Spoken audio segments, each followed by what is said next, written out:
On this episode of Gambler Spec, we've got to get all this to fit on the TAZR. Let's get started.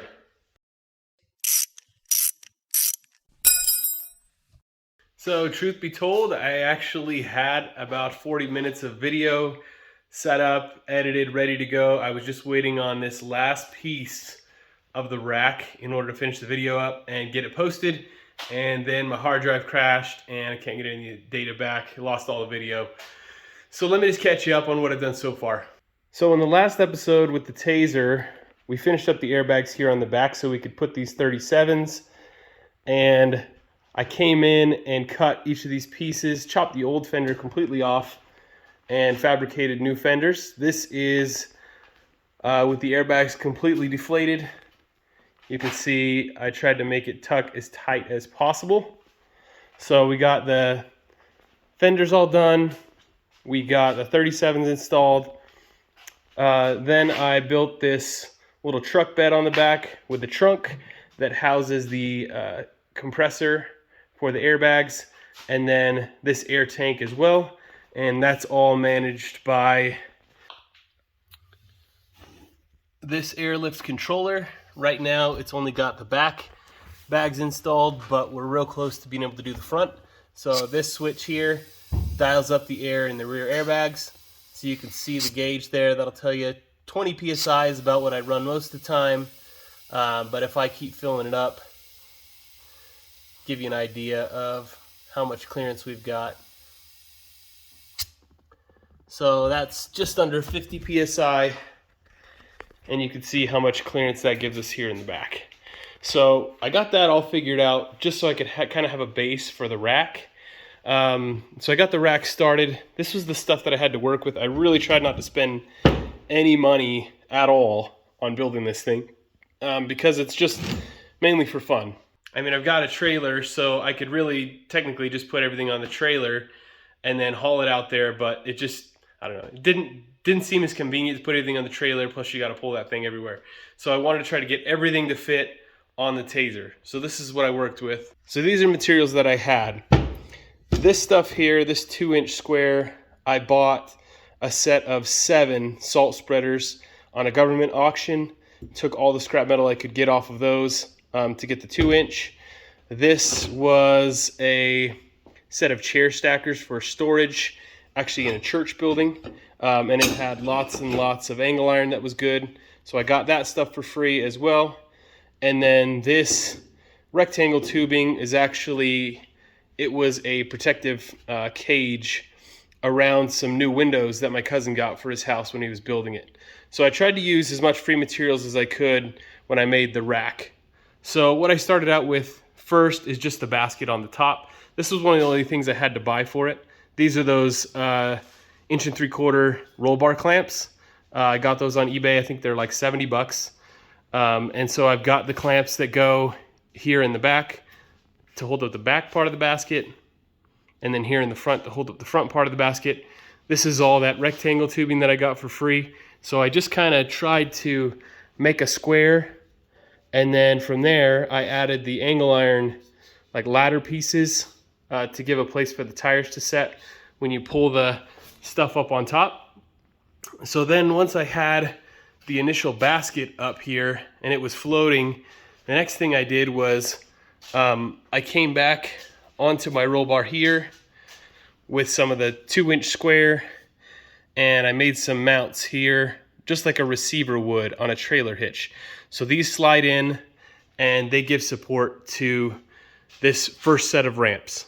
So these ramps are bolted on, so that can be removed fairly easily. And then here I've got just a plastic piece of angle to kind of buffer the noise because it's pretty rattly without it, and a bolt to hold that together. That's all supported down here on the roll cage.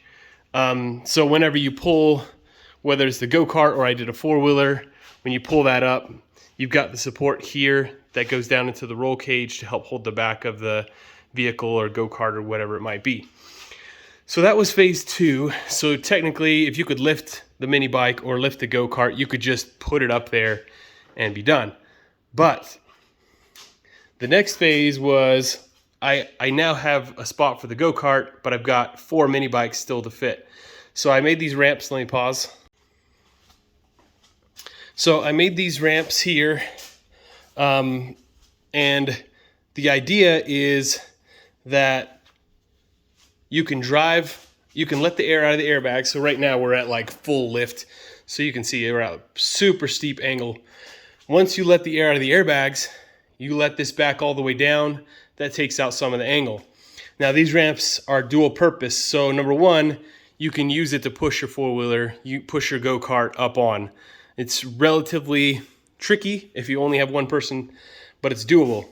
So the other part is these hitch receivers here that you can see that I built in for the square.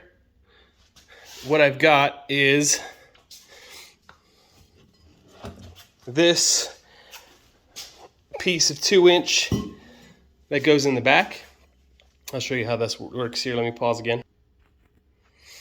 So I've got the hidden hitch here from the fold down license plate. So you slide that piece of 2-inch in, and then each of these receivers slides on there. So once you've got your go-kart loaded, now you take and slide each of these ramps on, and now you have motorcycle carriers. They're built so that the mini bike fits perfectly in 2 of these slots, and then you can add the second. This is for the bigger Coleman mini bikes right on here. So you got 2 motorcycle carriers that go in the back. So that covers you for the go-kart and the bigger mini bikes. So this is where I hit a stall for a while, and I stalled so long that I lost all my video. So I still got to have a place for those little doodlebug mini bikes to be able to fit somewhere. So as I kind of pondered and thought about what I wanted to do with it, there were a couple options, but I never could decide on one. But I think it's time to go ahead and get this finished up. So let me show you kind of what I'm thinking here. Okay, so we got the air let out of the airbags. These aren't pinned in, but you can kind of see how these go. So they're motorcycle carriers, and they're actually flipped so that the front of one is here and the front of one is there. That way the handlebars alternate and they fit on a little bit better. All right, so I had a couple thoughts. One, I thought maybe we could get those little bikes just to sit here on top of the fenders.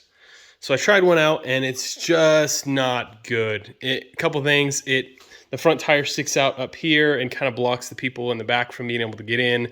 And then also, I don't really want to mount stuff to this fenders. It's pretty thin sheet metal, and I don't really want to mess with it. When I take this off, I don't really want there to be a lot of evidence that there is a rack for it at all. I kind of want it to be, back to the original TAZR shape.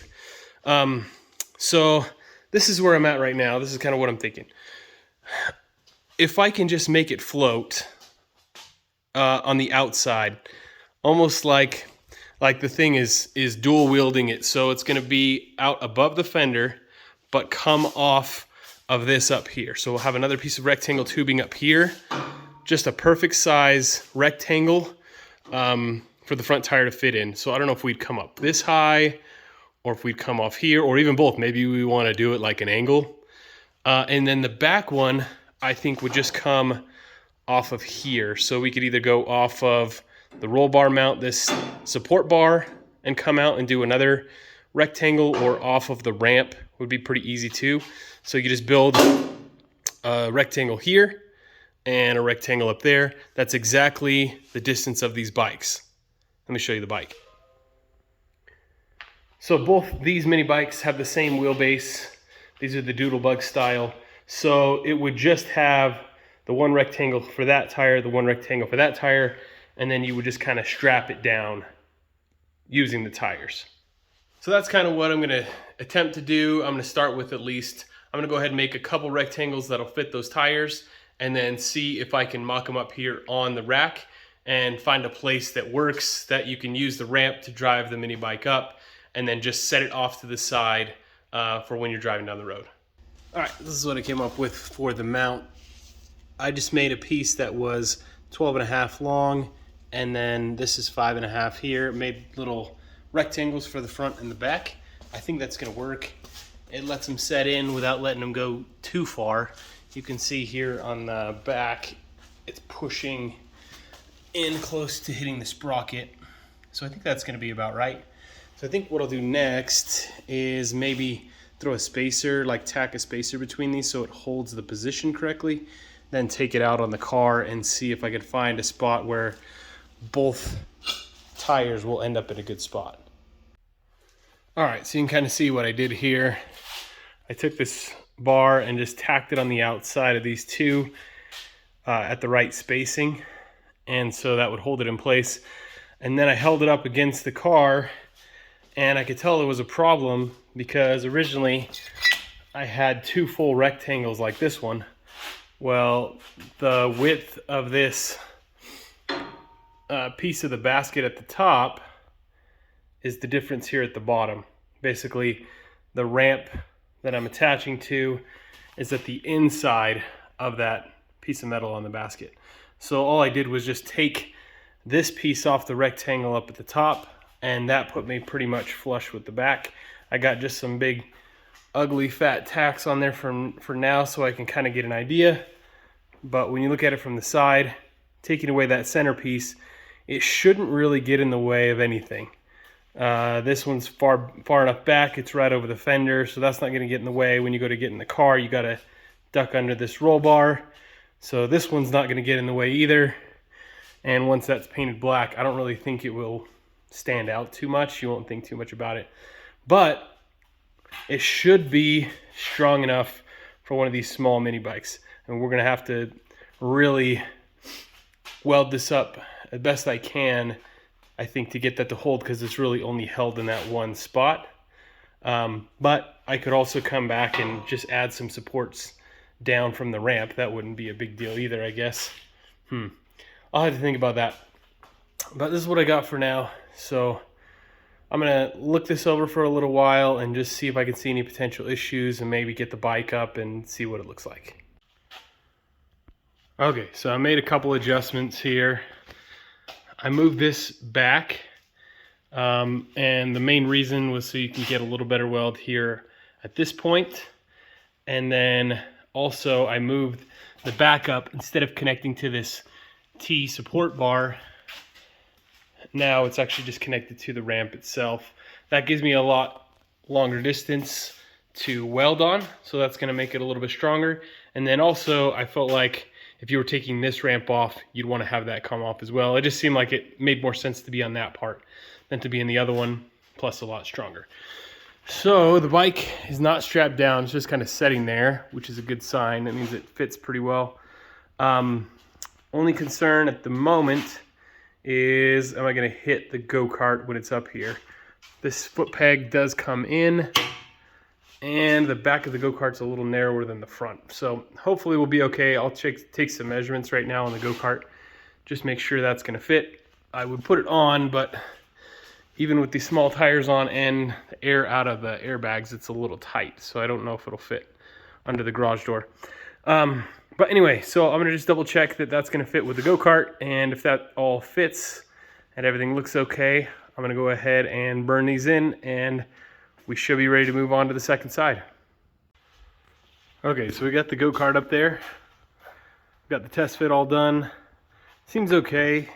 The pegs do hit the rubber right here when it's pushed all the way forward, but if you roll it back one spot, it doesn't hit anything. So it kind of depends on where you want the go-kart, but either way, it's gonna work. I got other side tacked up there too.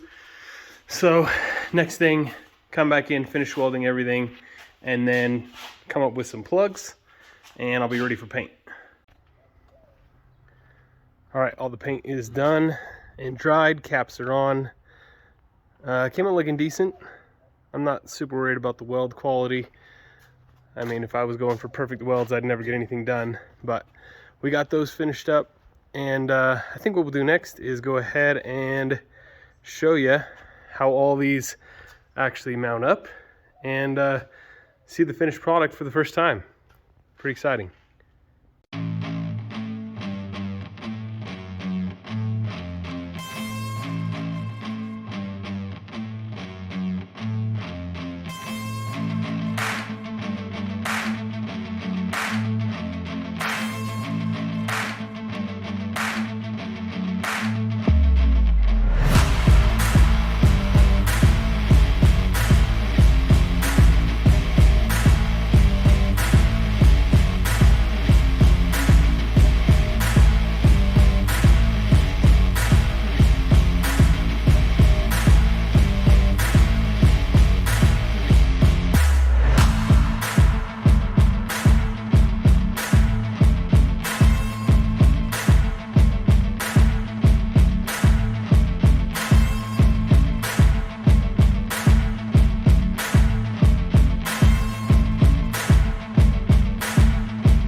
All right, so there you go. It took me just over 10 minutes to get that part done.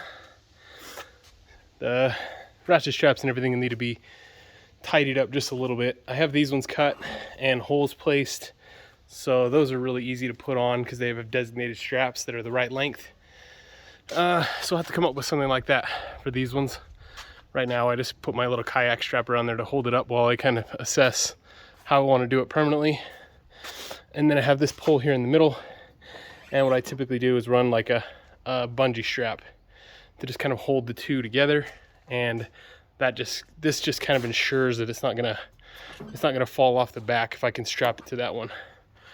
But yeah, there you go. One go-kart, 4 mini bikes, ready to party. You can see with the stock tires, there's a lot of gap here, but we'll get the other tires put back on. But I think that's gonna do it. I think that's a win. I like the way the mount came out. Once I get the 37s back on, I'll have 6 inches more ground clearance, and I got a little bit more in the bags too, but not too shabby. Well, I apologize for the lack of footage on that build. So much good stuff that I lost when that hard drive went down. But hopefully you got the gist of the idea. Super happy with the way the toy hauler came out. We got big plans for the TAZR. I got a bunch of new stuff that I'm working on and some new parts that just came in. So hopefully that'll be coming soon, but appreciate you watching.